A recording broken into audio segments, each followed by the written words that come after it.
There are buildings that were made to live in. There are buildings that were made to work in.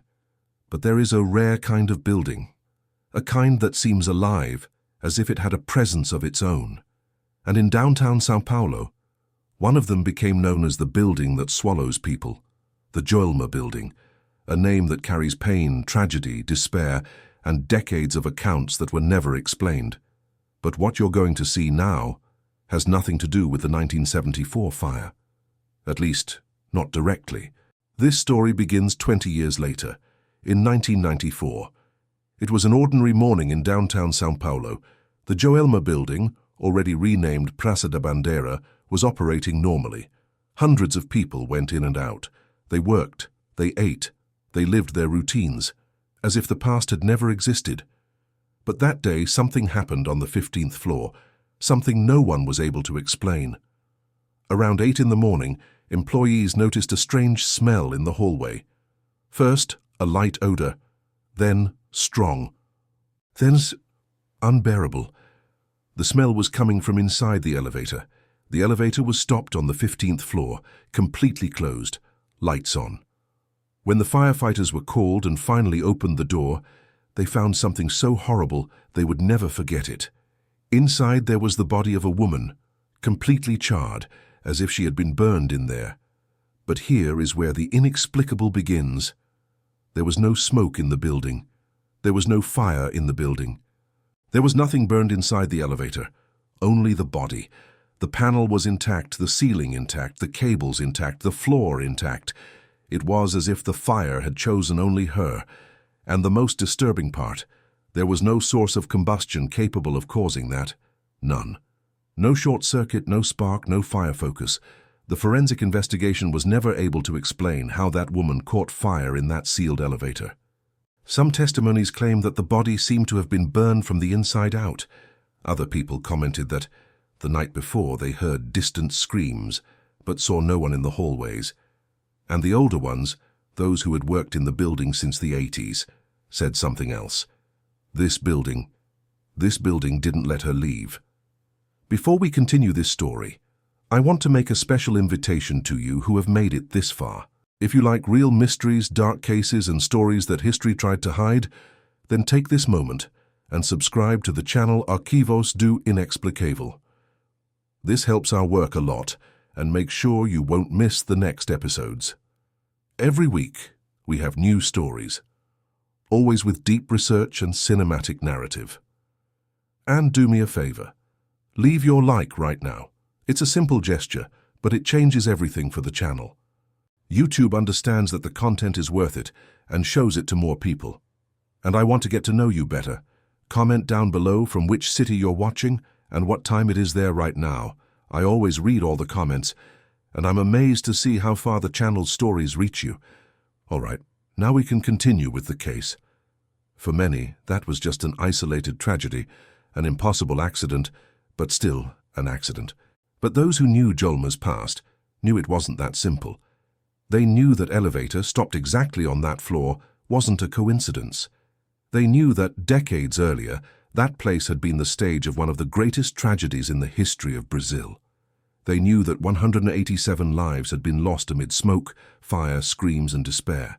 And they knew, above all, the building's greatest secret, the well of the condemned. A shaft where 13 people tried to escape. 13 people who got trapped. 13 people who died together and were never identified. It is said that their screams echoed for days even after the flames. It is said that their charred bodies exuded the same smell sensed in the elevator in 1994. It is said that the souls of the 13 never left that place, as if the building were their eternal prison. And whenever someone died there, it was always near the 15th floor, near the well, near the shadows that never rested. The woman from the elevator was never fully identified. No relatives came for the body. The documentation was confusing, and to this day, decades later, the case remains without an official explanation. The only thing that is known is, there was no fire. There was no origin of the flames. There was no damage to the elevator. There was no physical possibility. There was no sense, but there was something no one could ignore. the expression on the woman's face. Even charred, the position of the body suggested she was trying to climb, as if she were trying to reach the ceiling, as if she were trying to escape from something that was inside the elevator with her. And several employees said the same thing. When we opened the doors, it looked like she was trying to escape. Escape from what? From whom? Or from the building itself? The case of the woman who burned alive inside a hermetically sealed elevator is just one chapter of a larger story, a story that begins 20 years earlier in the devastating fire of 1974, when Joelma turned into a vertical hell, a fire that killed 187 people, a fire that left physical and spiritual marks, a fire that to this day is remembered as one of the greatest Brazilian tragedies. And it is from that fire that the curse is born, from that fire that the accounts are born, from that fire that fear is born, and from that fire it's that the mystery of the woman charred in the elevator is born. But to understand what happened in 1994, we need to go back to where it all began, back to the day when Joelma woke up in flames, the day that would forever mark the history of São Paulo. On February 1st, 1974, São Paulo woke up different. It was summer, a muggy morning. The air felt dense. An invisible pressure hovered over the city center. No one knew it yet, but that would be remembered as the day Joelma died. The building had more than 20 floors, typical 60s architecture, straight windows, simple, functional facade. It was an ordinary building. Office, busy, people coming in, people going out. Nothing suggested tragedy. But at 8:50 in the morning, a strange smell began to spread across the ground floor. Smoke. At first it was light, then thick, then suffocating. Joelma had something most modern buildings don't: a large underground storage area with old equipment and aging electrical wires. And that day, at that moment, a short circuit would start one of the most violent fires ever recorded in Brazil. In just a few minutes, the fire spread uncontrollably. Flames climbed up the central shaft. Sheets of smoke swallowed the upper floors. People ran to the windows, desperate. Anyone who looked up that day saw a scene they would never forget. Bodies at the edge of the windows, hanging, screaming. Some trying to climb down the facades using improvised ropes. Others jumping, not out of will, but out of despair.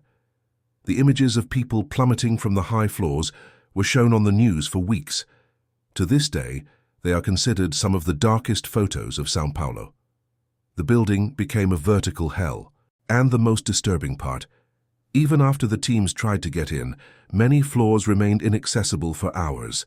Screams were heard inside, screams that echoed as if they came from the walls. Among all the stories from the fire, there is one that permanently and deeply marked Joelma's reputation. In an attempt to escape the toxic smoke, 13 people ran to the elevator. But the elevator was stopped, jammed. They didn't know, but that would be their end. They started pounding on the walls, screaming, calling for help, but no one could reach them. The elevator shaft became extremely hot. The temperature reached absurd levels. Flames and smoke concentrated in that narrow space. When the firefighters finally reached the bodies, they were charred standing up, some still hugging each other, others leaning against the walls. But the most mysterious part came later. The 13 were not identified, not by their teeth, not by objects, not by records. Nothing. And the worst part, the elevator shaft could not be fully repaired. For years, employees reported that voices came from there during the night, crying, whispers, soft knocks, as if those 13 had never left. The press nicknamed it the Well of the Condemned. After the fire, the building was completely destroyed. Shattered windows, compromised structures, condemned floors. It was, literally, a dead building. But, a few years later, investors decided to rebuild it. There were renovations, structural reinforcements, painting, internal reconstruction, and in an attempt to ward off the past, they changed its name to Praça da Bandeira Building. But those who live in the city know, no matter how many signs are changed, Joelma never stopped being Joelma. Employees who worked during the renovation phase still report to this day, tools disappearing from one day to the next, Heavy footsteps on empty floors, elevators turning on by themselves, doors slamming without wind, the feeling of being watched, whispers coming from still off-limits areas, shadows quickly passing by in their peripheral vision. Some quit their jobs, others changed departments. Some, to this day, refuse to comment. But everyone agrees on one thing. The energy in there never went back to normal. And in the early 90s, that energy would awaken again. Even after the reconstruction, Joelma carried a heavy reputation. Some companies avoided renting rooms on the upper floors. Managers had trouble keeping employees, and guards, especially the night shift, reported disturbing episodes. The reports are so numerous they sound made up, but they were documented in newspapers and statements in the 80s. Guards claimed that elevators would go up on their own without calls, with no one inside, with no orders from the panel, many times stopping on the 12th, 15th and 18th floors, precisely the floors most affected in 1974. Screams were heard in the emptiness, mainly coming from the area of the old elevator shaft. They reported hearing crying, muffled pleas, sounds of impact, something scraping the walls, and always at dawn. Lights flickered like on the day of the tragedy. On some floors, the new wiring would simply fail all at once, as if something interfered. Doors would open slowly on their own, even locked, as if someone were passing. Many companies gave up working there after just a few weeks. Some reported employees getting sick for no apparent reason, power outages only on their floor, machines turning on by themselves, a constant feeling of being watched, recurring nightmares involving fire and suffocation. One famous case involves an accounting firm.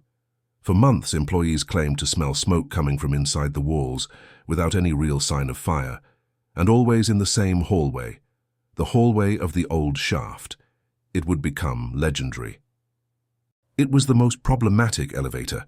Reports say that it would stop between floors, open on its own, jam for seconds and then resume, go down slowly, as if carrying something heavy. And here is a detail many ignore. The elevator where the woman was found in 1994 was precisely elevator number 2, the same one that had been malfunctioning since the reconstruction, but no one imagined that, years later, it would be the center of one of the strangest deaths in Brazil. What happened in 1994 was not a common accident. It was not a mechanical failure. It was not a predictable tragedy. It was something impossible, something that defies logic, physics, reason. It was early February. The building was operating normally, lobby full, people going to work, usual movement. On the 15th floor, an employee named, according to records, Paula, a name used by newspapers at the time, but without definitive public confirmation, got into the elevator around 7:55. She had been working there for a short time, and had never reported being afraid of the building. Upon entering the elevator, Paula greets a colleague and presses the button for the ground floor. The elevator closes, goes down, but doesn't reach the ground floor. It stops on the 4th floor, then goes back up, stops again. Then, silence. At 8:05, the elevator is motionless on the 15th floor. Lights on, doors closed. From the outside, it seemed like just another common malfunction, and everyone knew elevator 2 was problematic. No one suspected anything. At 8:25, a faint smell appears in the hallway, a strange smell, warm, indescribable. At 8:40, the smell grows stronger. Some employees begin to cough. At 8:50, it becomes unbearable. And then they realize the smell is coming from inside the elevator. The odor is so strong that a security guard immediately steps back. They try to open the door manually. They try to call maintenance. Nothing works. They call the firefighters. When the firefighters arrive, they use special tools to pry the doors open. They give way slowly. And behind them, there is Paula, or what is left of her. Her body is completely charred, not partially, not burned by smoke, charred, as if it had been exposed to a direct flame for minutes. But the inexplicable part, there is no fire in the elevator, there is no smoke in the elevator, there is no melting on the cables, there are no burn marks on the walls, there is no sign of a short circuit, there is no origin of the flames, nothing. Only Paula's charred body, and its position was horrible. She was arched, with her hands stretched upwards, as if she had tried to climb the elevator from the inside, as if she had tried to escape the fire, or whatever was in there with her. The police tried to investigate, but the final report is inconclusive. They state there are no signs of fire. There is no short. There is no spark. There is no explosion. There is no identifiable spontaneous combustion. No electrical equipment inside the elevator showed failure. No technician was able to explain how she burned. The case was closed with no answer. But employees of the building years later admitted it wasn't the first time someone said they heard screams inside that elevator. Now we enter the heaviest part of the script, real accounts collected at the time that never made it into the newspapers. Employees say that the night before the discovery they heard metallic banging in the elevator, muffled crying, quick footsteps on the 15th floor, and something like a short scream followed by absolute silence. But no one investigated. And here begins what the guards always feared. The 15th floor is the most paranormally active. It was there that many people were trapped in 1974. It was there that the smoke was densest. It was there that many died of suffocation. Employees say that sometimes when walking through the empty hallway they saw shadows crossing from one room to another, silhouettes leaning against the wall, the elevator arriving on its own, without anyone calling it, stairs echoing footsteps when there was no one there. And the worst part, internal reports say that Paula was not alone in her final hours. A female employee said she saw a male figure standing at the end of the hallway minutes before the elevator jammed. She described, "He was turned away. He didn't look like an employee. When I looked again, he was gone." After Paula's death, the atmosphere inside Joelma was never the same. Old employees who had survived the fire or worked on the reconstruction whispered among themselves, "Joelma doesn't forget." It was as if the building had memory, as if it remembered the people who died inside it, and every now and then wanted another soul. Reports reveal a strange coincidence. People who had the most intense experiences inside the building, the ones who heard voices, felt chills, saw shadows, always had a similar profile: emotional sensitivity, anxiety, loneliness, or recent emotional fragility. Paula, according to colleagues, was going through a difficult moment, dealing with family problems, more introspective than usual, sleeping little. It is as if the building identified that energy, as if it attracted those who were more emotionally open or more spiritually vulnerable. Many workers say Joelma pulls sensitive people. It calls, it awakens, it manifests. And here, a pattern documented by the guards themselves emerges. The building tests before it attacks. Observations from night guards reveal a cycle. First, the elevator shows mild failures. Then, lights always flicker in the same hallway. Next, someone smells smoke without reason. Soon after, footsteps are heard behind someone, but the hallway is empty. Finally, the whispers begin. And then, something happens. An inexplicable fainting, someone trapped in the elevator, a sudden panic attack, until in very rare cases like Paula's, the worst happens. It was as if Joelma had methods, rituals, cycles, and those who worked there every day felt it. Now we enter the investigative part, the rational attempts to explain what happened. Over the years, several theories have been raised, some technical, others absurd, but none of them holds up. Let's analyze each one. Internal short circuit. This is the simplest explanation. Some wire caught fire, hit the victim, and then went out. But this doesn't work because there was no sign of internal fire, no scorched walls, no melted cables, no explosion marks. The electrical system was intact. Technicians analyzed it days later and confirmed there was no electrical failure. There is no fire that chars a person without damaging the environment. The temperature needed to char a body is enormous. Any source capable of that would have destroyed the entire elevator. But it didn't. Self-immolation, the most absurd hypothesis. Some suggested that Paula had set herself on fire. With what? There was no alcohol, no lighter, no matches, Nothing. And even if there were, the fire would have hit the environment. But it only hit her. It makes no chemical sense. Spontaneous chemical fire theory, some sort of reaction with clothes, perfume, hair, or fabric. But clothes don't explode on their own. Perfume doesn't char a human body. Forensic tests found no reagents. Impossible. Extreme thermal shock. A specialist suggested that the elevator might have turned into a greenhouse, but the internal temperature of the elevator was not high. When firefighters opened the door, the elevator was warm, but not enough to have charred someone minutes before. And even if it were, that wouldn't burn a person in isolation. An elevator is not an industrial oven. Possibility of homicide theoretically possible, but practically impossible due to several factors. The building was full. No one saw the victim accompanied. Cameras did not record anyone entering or leaving.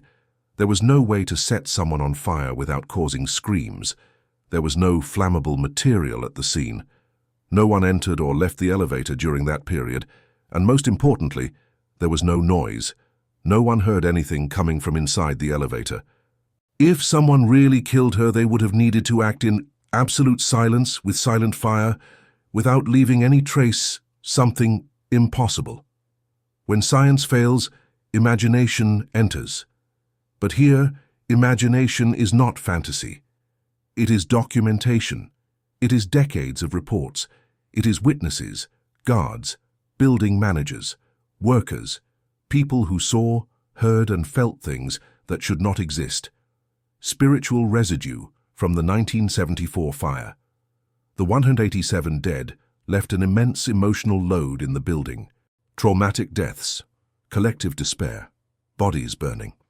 People trapped praying together until the end. Environmental psychology says places of tragedies retain energy. And Joelma doesn't retain a little energy. It retains hundreds of deaths. It's as if emotional scars had been engraved in the structure.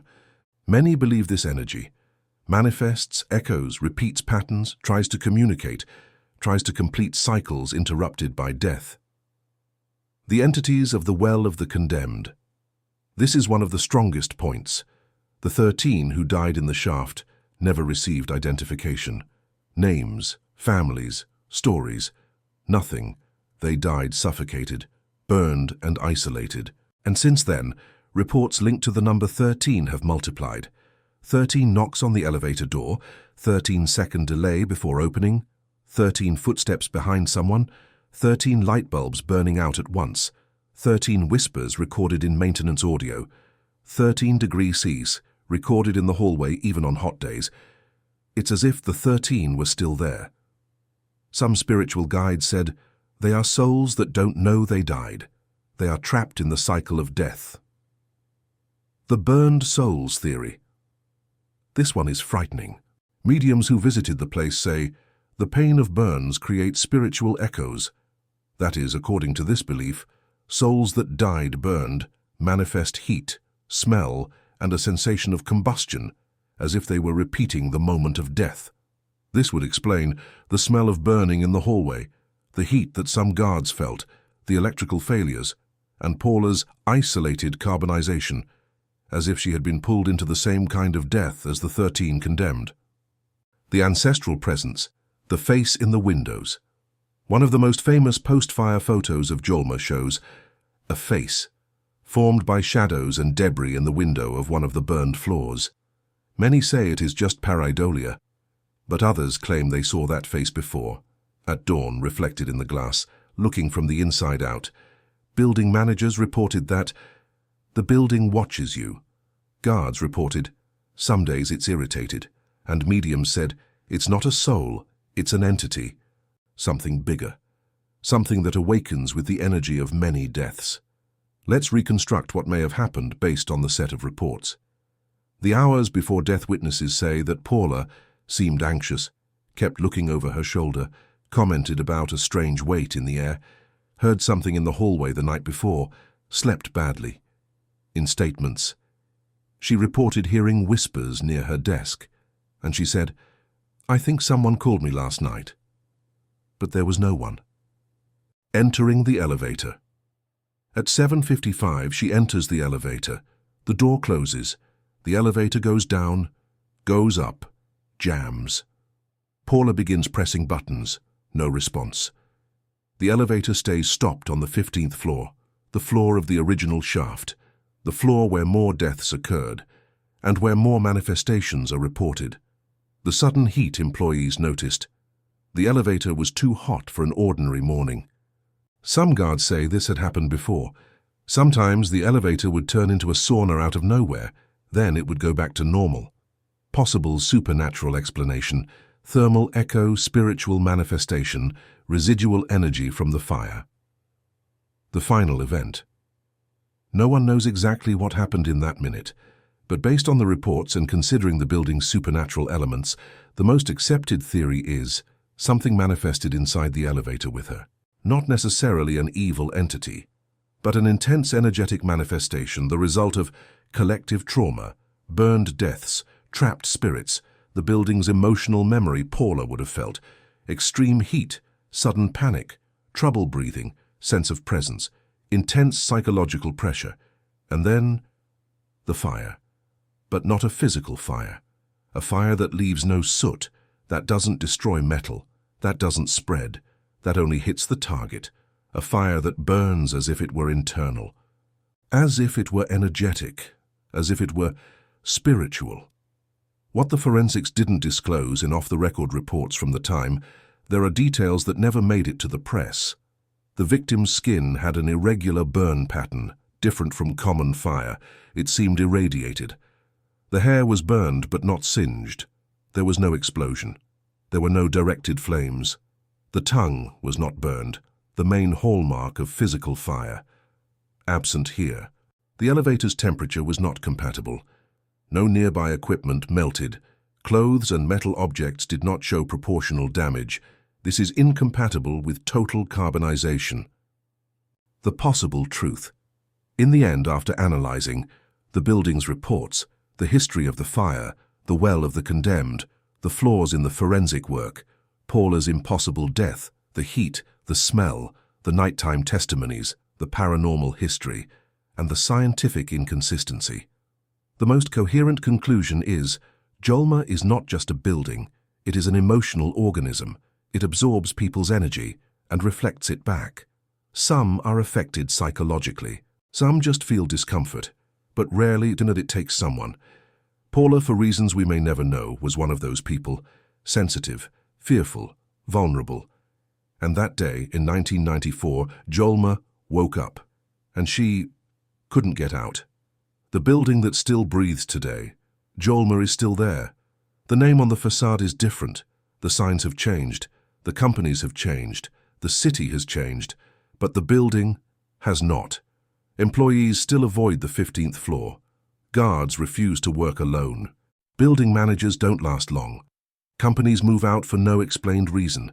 And every year on the anniversary of the fire, Joelma grows heavier, quieter, denser, as if it remembers, and as if, somehow, it was still alive.